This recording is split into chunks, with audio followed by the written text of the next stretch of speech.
Effectivement, les recettes fiscales sont passées de à peu près, quand ils sont arrivés, quand le gouvernement est arrivé, il est passé à peu près de 245-46 milliards de dirhams à maintenant 340 milliards. C'est plus 96 milliards de dirhams.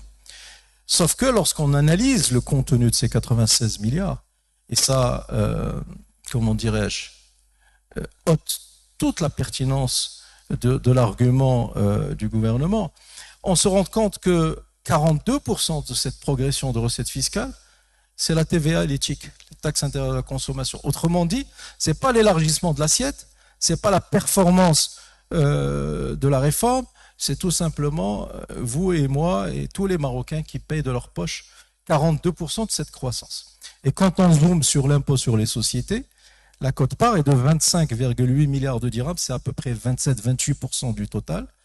Et lorsqu'on zoome dans ces 25,8 milliards de dirhams, j'ai fait l'exercice.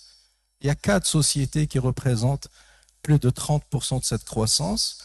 C'est Tijari Wafa Bank, le groupe Crédit Populaire, Banque Al Maghreb et le groupe OCP.